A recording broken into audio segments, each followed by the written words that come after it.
Hello, and welcome to Guys Dealings with Feelings. This is a show that's about our experiences as men and real tools that we have actually used and continue to use for mental and emotional strength. I'm here with my good friend Jason. He's a licensed therapist with over 18 years of experience, a strong background in trauma and recovery. My own path being profoundly shaped by the tragic loss of my son and the work that it took to rebuild my life. Together, we share what we've learned and the way we have implemented the things we've learned in hopes of helping men reach true happiness. If this podcast hits home for you, please like, share, and subscribe. A quick 5-star review helps us reach more men who could be helped by hearing this material. You can find us on Spotify and Apple Podcasts under Guys Dealings with Feelings and on YouTube and Instagram at ITU Thrive. What's going on, man? Man, happy Wednesday. Yeah, happy Wednesday.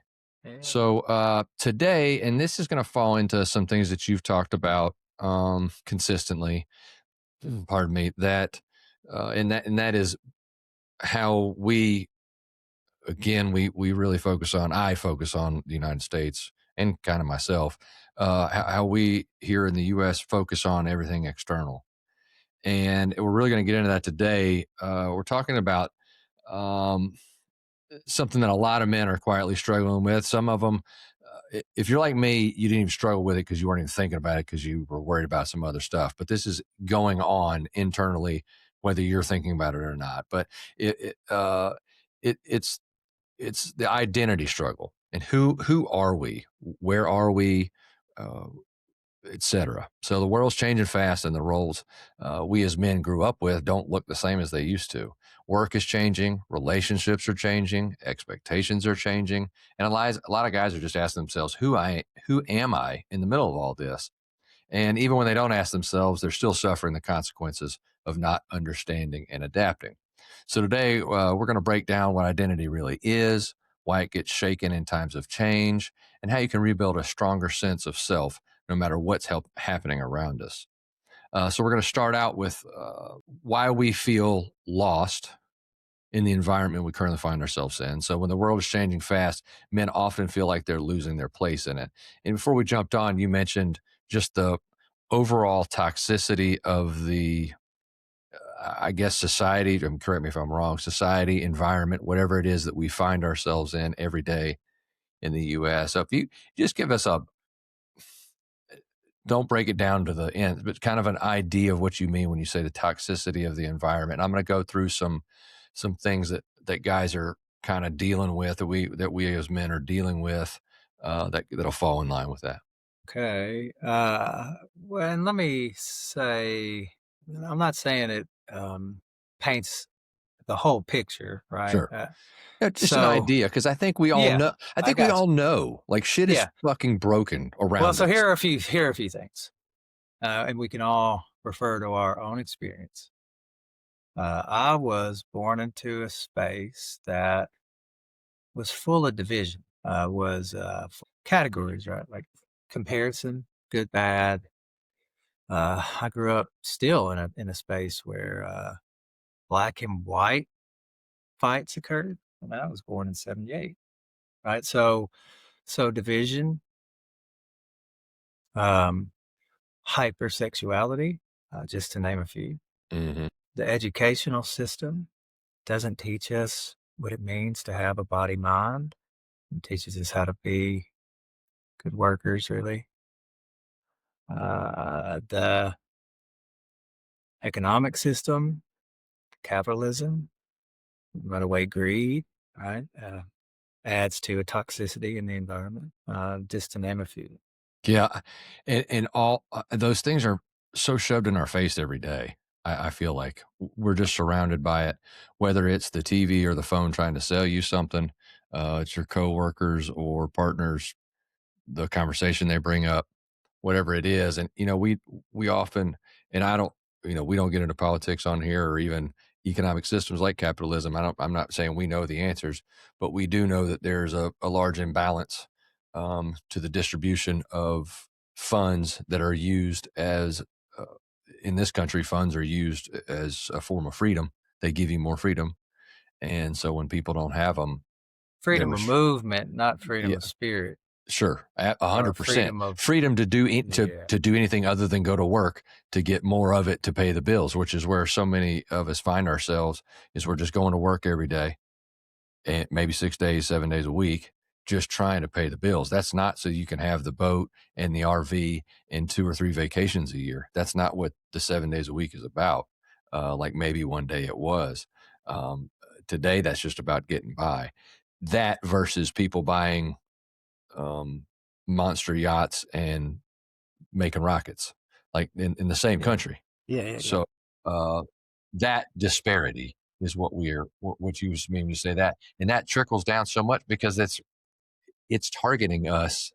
That machine, that vacuum of money vacuum is targeting us all the time, and whatever, to your point of education, it's kind of a joke that they teach us anything, but, they did just teach us how to show up on time, follow the rules, do what you're told, very worker bee mentality.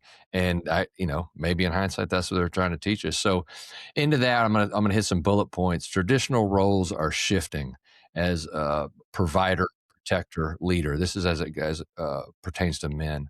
The pace of change is faster than the pace of processing or learning or learning. Pressure to adapt without any guidance, to your point. They weren't talking about it when we were kids. They really still aren't talking about it. It's starting to, the full body thing's starting to come into focus. Really, the way you could describe our experience as men the vast majority of us is, unfathered. It's a way to talk about. Unfathered. Yeah. I like that. Because it could be unparented, but for sure unfathered. And we can see it, uh, we can see it in other cultures within our society where that could be an issue, and then sometimes feel that it was, just because the humans there doesn't mean that they were teaching us the appropriate. Comparing the other thing, this is a big one, is comparing ourselves to unrealistic standards. Social media, success culture, again, to the point. And I think so many people defend, um, another economic and social instability, creating uncertainty about the future. So many people with that last sentence, um, really applying to them. I've been in that boat many a time. I don't know how I'm going to pay for this. And this isn't something extravagant. This is something that I needed for me or my kids, right? That in conjunction with the onslaught of, but this could be you one day. You could be standing behind this cell phone and everybody watching you open a water bottle and get paid for it. You know what I mean? Like my kid watches you people Yeah, on you're talking YouTube about social open. influencer type Yeah, they things, yeah. open things. They open their Mhm. channel is to open something that they ordered, and Yeah, I'm thinking, God, that just doesn't look that hard. Now I can't do it, but it just doesn't look what they're doing. It doesn't look that hard anyway. So these comparisons and the cars, the size of the houses, the clothes that we wear, the shoes that we have, who we hang out with, events we go to, where we eat, what we eat, yeah. all these things. And you've got one thing to say about all that. None of it means anything. We've got to get back inside ourselves, right? Yeah, 100%. Redirect. Yeah. This is the truth of it, and it's a little complicated for me to talk about because I don't 'cause many of us in this country, we we don't have a lot we don't have a rich language as it applies to what I'm about to say, okay? But when you step into the realm of identity, you're in the mystical realm.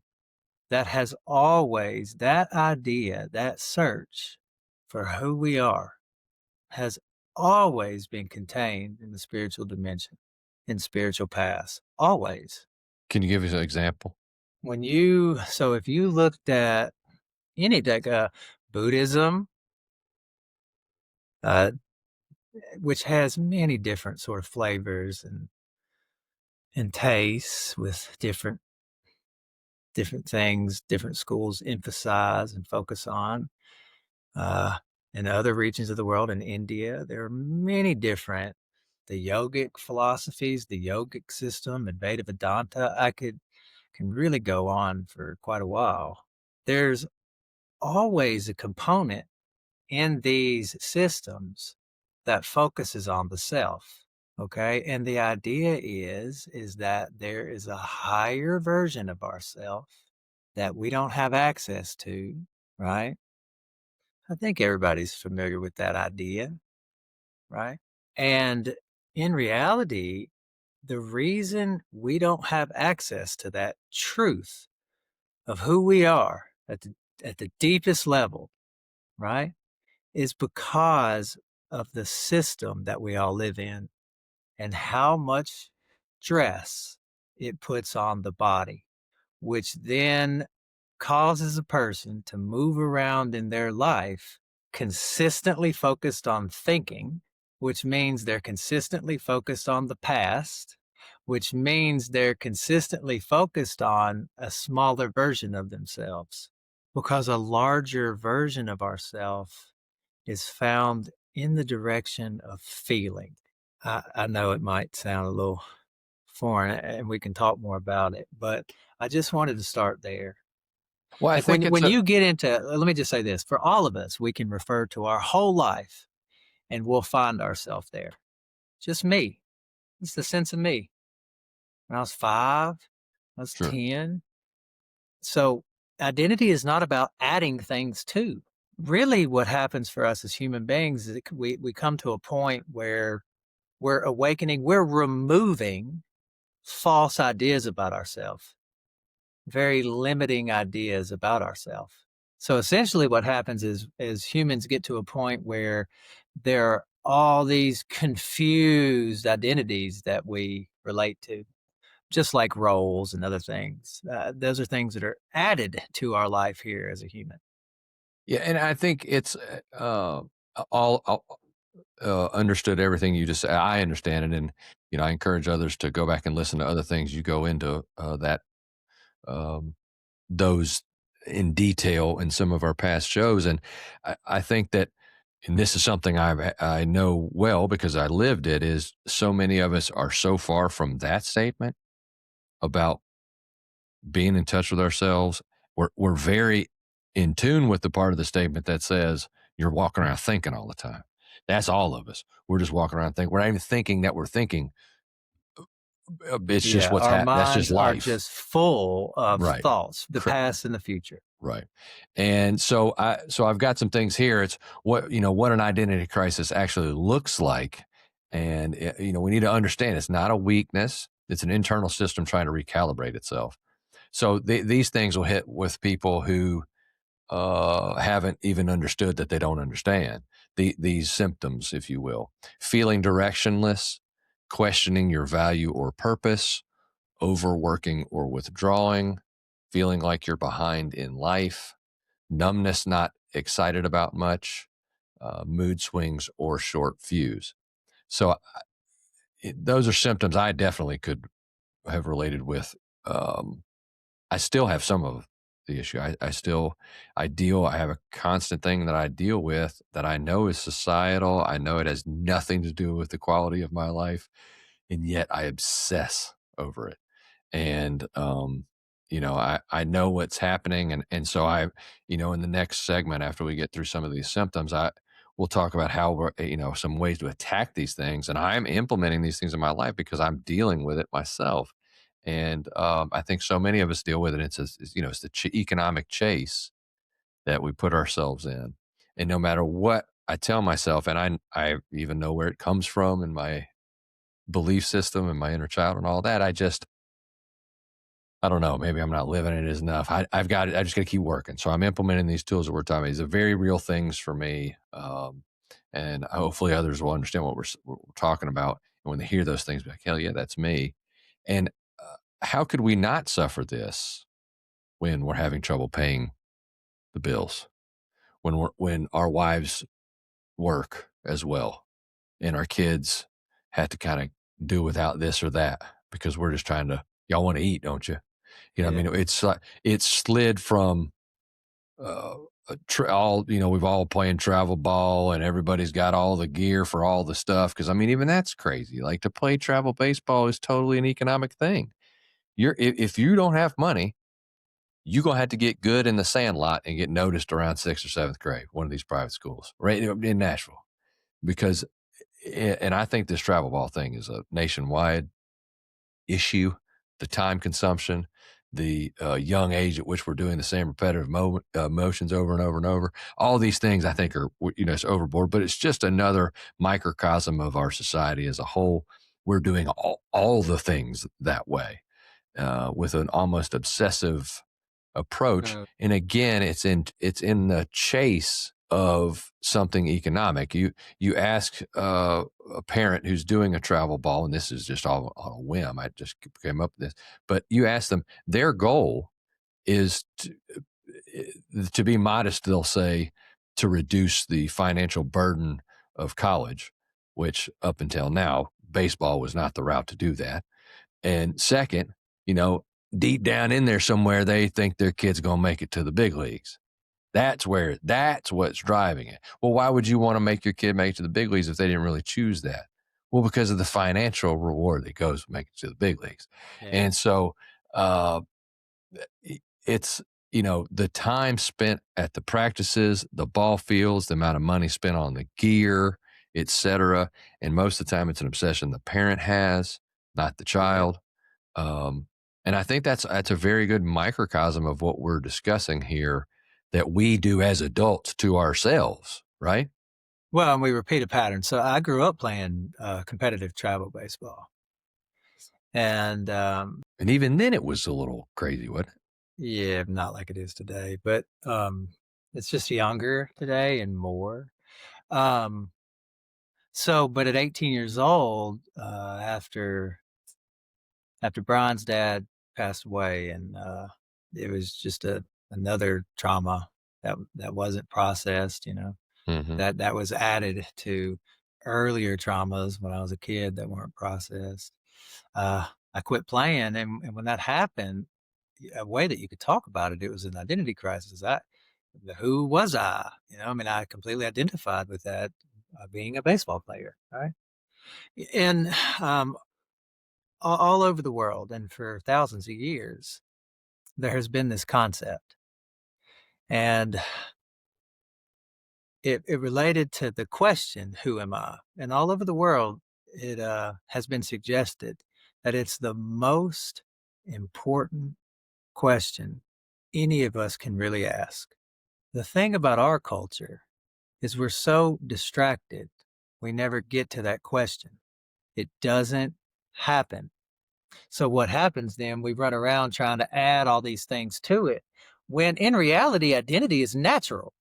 That's just who we are in our natural self, right? To add anything to yourself. But that's how confused we are, right?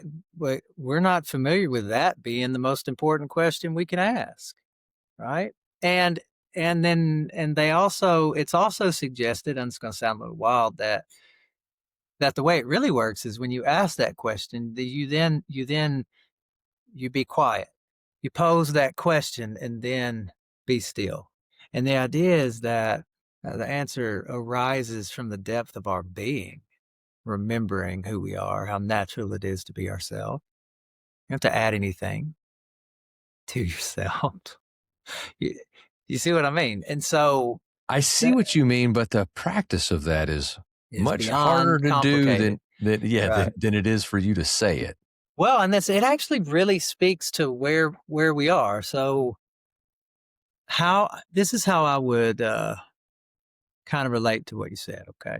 The more I tapped into who I am, you could say, or who I'm not, what happened is it started to connect me to everybody. So I started to think in the terms of we, like, well, who are we? What are we doing here? Like, what's going on here? And and then just more information came my way. So the environment that we're in is so stressful on our bodies that it completely changes the way our bodies operate.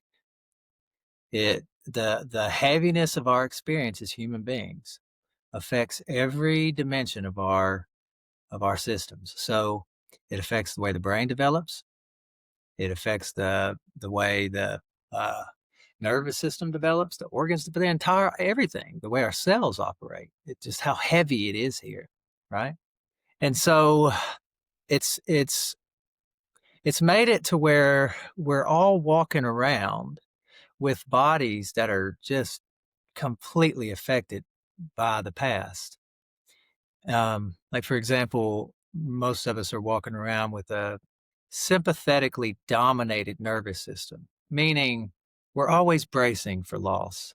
Now that actually operates at the level of the body. I mean, so when we're reacting to something, right? The body contracts. You can feel it when you get more attuned to what's going on in the body and less addicted to what's going on in the mind and thinking, you know? Mhm. So the nervous system is out of balance, the hemispheres in the brain don't communicate. The prefrontal cortex doesn't communicate with the limbic system and the brain. So everything internally is disconnected. It appears to us like we have a mind and a body, two separate things. Well, that's not how it works for us. But it appears that way, right? And so my suggestion is that purpose and identity and motivation and all these things are actually natural when our body is functioning naturally. Purpose and motivation, these things are downstream of physiology. Because think of motivation as emotional forecasting. If the forecast seems pleasant, we move towards. If the forecast seems unpleasant, we freeze or procrastinate. But that's because of what's happening in the nervous system. So most humans don't know that freezing, procrastinating is the body's conservation mode. It's overwhelmed. And if you become aware of that, then you can approach that differently, right? So procrastination actually just needs movement. The body's frozen. We just need to move. Well, I think that would intuitively hit people, right? Yep. Again, I'm saying this is how far off we are. I'm saying identity is natural. Mhm. Who we are and expressing ourselves is natural, but we're in a position where it does not feel natural to express ourselves, to be ourselves. Does that resonate what Yeah. I'm saying? No, it totally Okay. does, and I think it's, you know, the focus on that's what I open with the focus has got to be back to that, and in all the learning comes the calibrating that gets the system back in place to where all this can become natural again, and Yeah. I Well, think I it's in action. You know, yeah. I work with uh another friend of mine. His name's Drake. We are I'm currently going into Nashville record pressing here in Nashville and doing a workshop for the leadership on emotional intelligence, right? And in part of that conversation, what we're saying to people is you what's really required is that we do things which allow the body to heal naturally.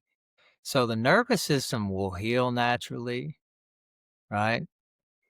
The body will, and we can help the body um, increase its capacity to process the things we've gone through.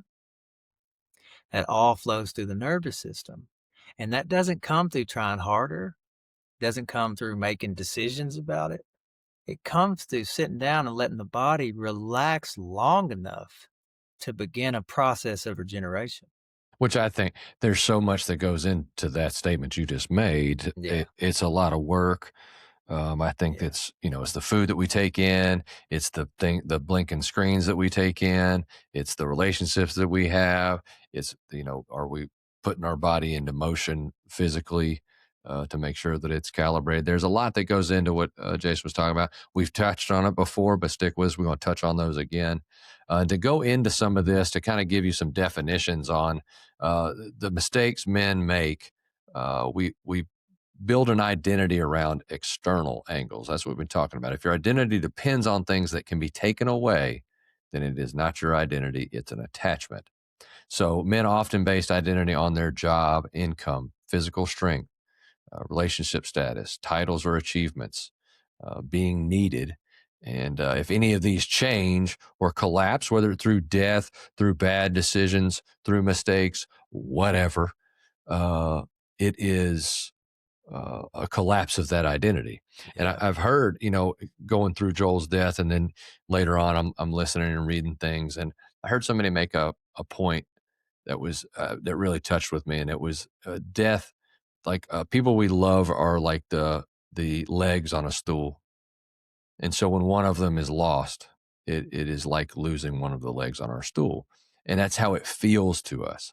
Now, that's not really our identity. They are not our identity, and to your point, and that's what we're talking about today. These are the things that we're really at the surface we're experiencing, at the surface what we're dealing with. But again, you're going to have to dive in pretty deep to get, and it's a search. A couple episodes ago, we talked about me telling Francis that sitting down on a park bench and enjoying it by yourself in silence with nothing going on is kind of the quan, what we're after, what we're chasing, right? Like Yeah, that is yeah, peace. yeah, That and is you it. have to be able to be in your body without attending to the past and the future for that to be the case. And what people don't understand generally, not I'm not, making and I don't mean to make an overgeneralization, but this is a general statement. We have no clue how the past for us is related to unprocessed material, and it's related to how the body is functioning, how the nervous system is operating, how our brain relates to feeling. So that's a constant um, dilemma we're all, Experiencing, but not necessarily thinking about. yeah,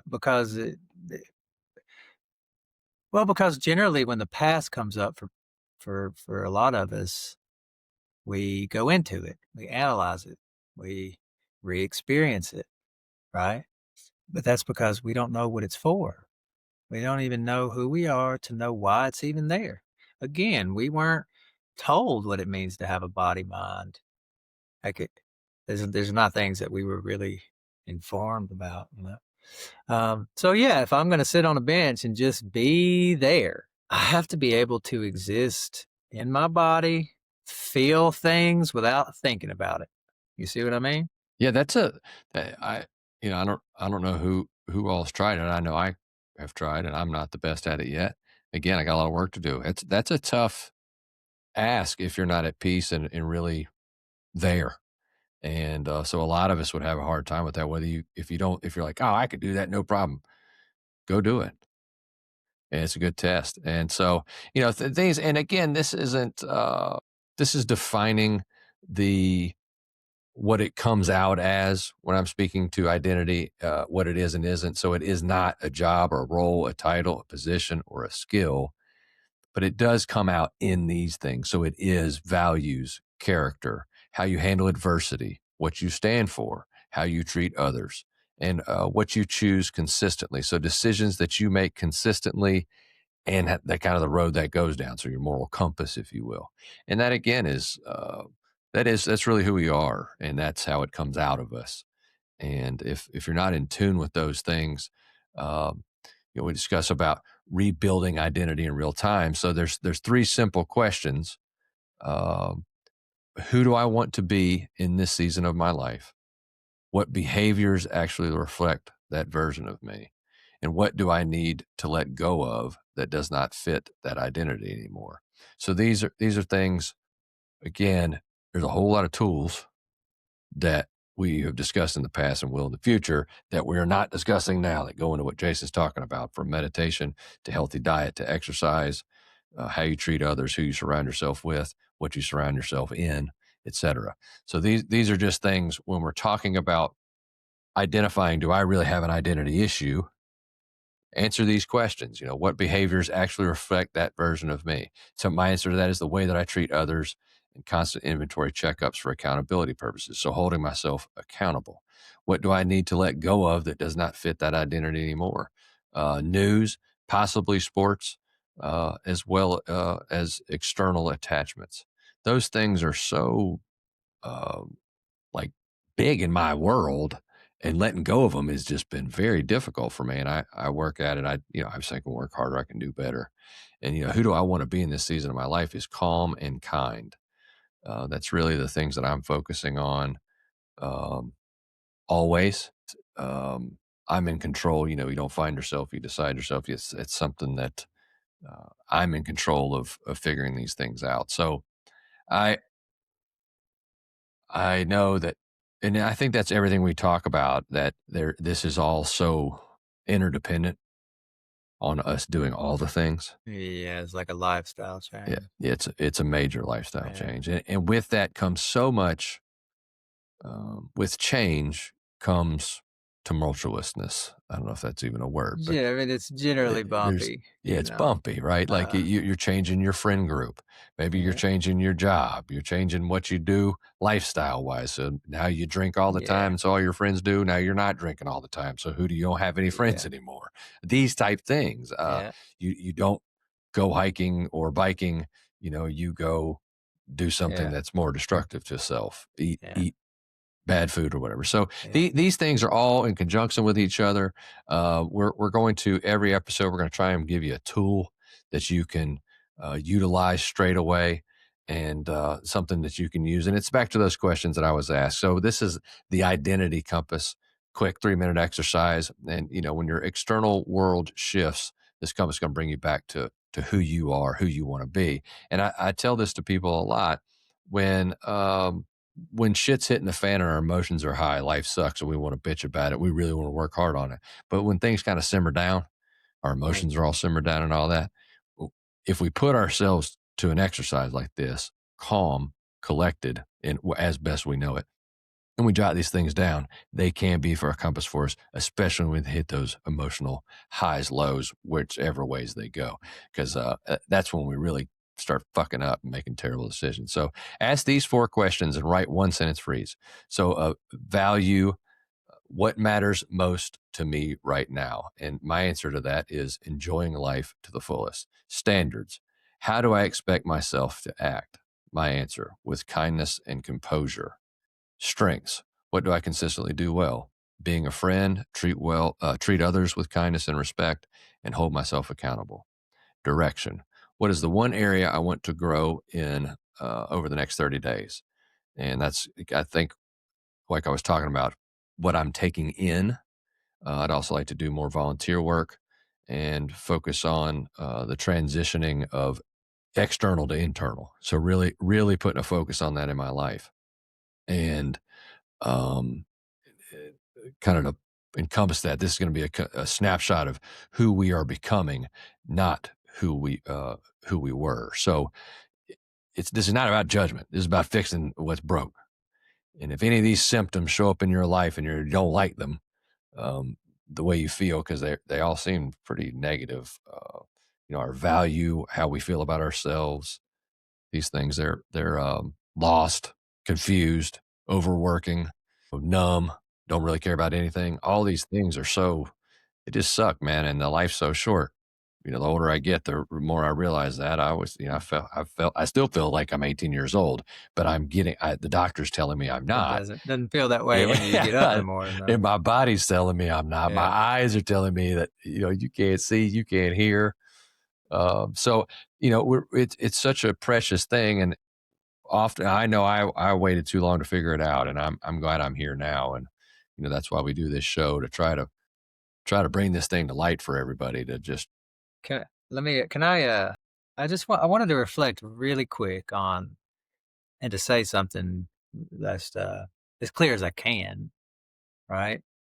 So I wanna go back to something where we talked about what identity is, like values, character. Alright. So, I know this may sound radical to people and especially right now.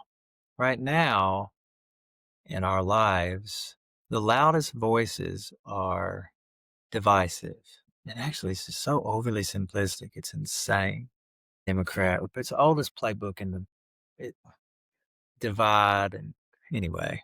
Hmm. So what I'm about to say, I mean, especially in our climate today, is going to sound maybe pretty radical, right? Okay. So it just has to do with who we are.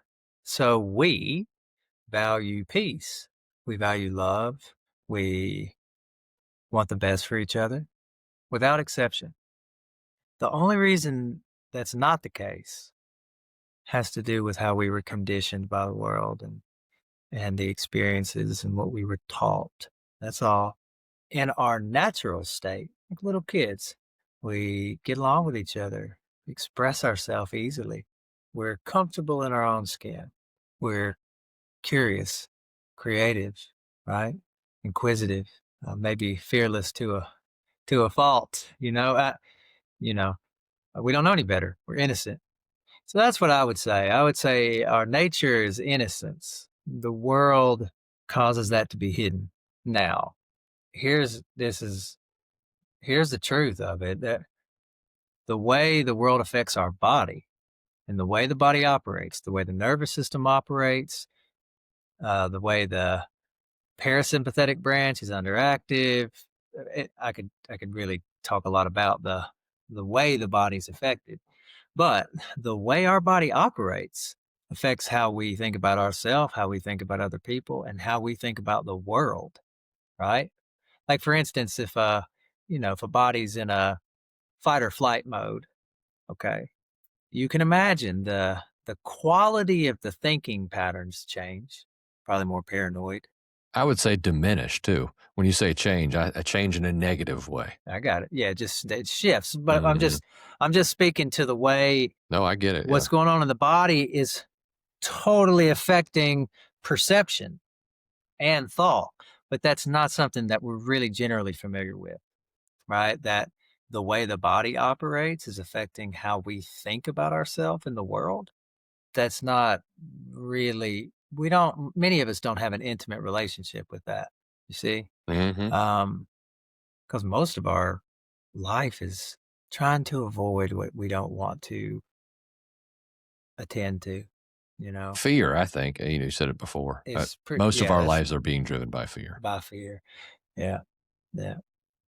And And let me say what fear is though. Let me when I speak about fear, I refer to it as a lack of coherence. And what that means is in any given moment, an individual doesn't know that what's going on in their quote unquote mind is happening in the body. And all they need to do is breathe, breathe, breathe. So when I say a lack of coherence, I mean that one part of the system isn't talking to the other part of the system. The left hemisphere isn't communicating with the right hemisphere, right? So then a person can be sitting around going, I don't know what's going on.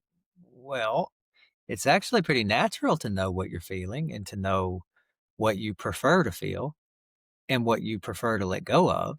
But um, we're so far, the body is so far outside of operating naturally that we don't even know how the thinking is connected to the feeling. It's not obvious to us, yeah, right? the disconnect is definitely real. And we often use the car example. You put the wrong battery in a car, the wrong tires on a car, the wrong engine in the car, and the car's not going to operate appropriately. It's not going to do the things that it was designed to do. And I'm not talking about who designed human beings. I'm just saying we something brought us here. Somehow, however we got here, the way the body was designed to work is not. It's not happening. To put a bow on it, and when I use the word choices, it's again that comes down to what are you putting in to the body? How are you treating the body? What are What are you what are, consuming? yeah, and where are you putting your energy and time Yeah, and focus yeah. and Where is your some attention? yeah your The way attention. this That's right. world works, one of the most significant ways that our body being out of balance shows up is in our distractibility, Yes. literally. And so, it's no now I personally relate to this. I mean, I find it's really crazy because the diagnosis of ADHD, which is so rampant, Prevalent. right? Now, here's the secret. ADHD difficulty with our attention and our focus is the human condition. It's everybody to varying degrees. I would imagine that you would relate to the idea that it's hard to be present, to attend to the present Hmm. can be difficult, right? To Sure. say the least, right? Sure. So, so the crazy thing is that's actually the normal state of affairs, and we can do very significant things to help our attention and our focus. But that comes through changes that happen in the body, right? And generally, that comes through less efforting, less pushing the body. So a lot of people, when they're trying to get more focused and motivated, it's really squeeze in and trying to create real systems and I don't, a lot of the times it just is not successful. There's no sustained change. It's because the problem actually is asking for us to slow down, to let the body rest, to let the nervous system rest, right? And then that changes things naturally. Yeah. And those are the choices I'm talking about. Yeah, So what to do with our yeah, body? that's right. And so at the end of the day, it's identity is not something the world's just going to hand us. It's something that we're going to build through our choices, the way we show up, and the values that we live by. The more the world changes, the more important it is to stay rooted in who you want to be, not who you used to be, and not who people expect you to be. Identity is built one decision at a time, and every man has the ability to rebuild himself no matter what's happening around him. Thank you so much for listening. We know your time is your most valuable asset, and we're grateful for you giving us this opportunity. Until next time, keep your head up and stay in the fight. The world's a better place with you in it.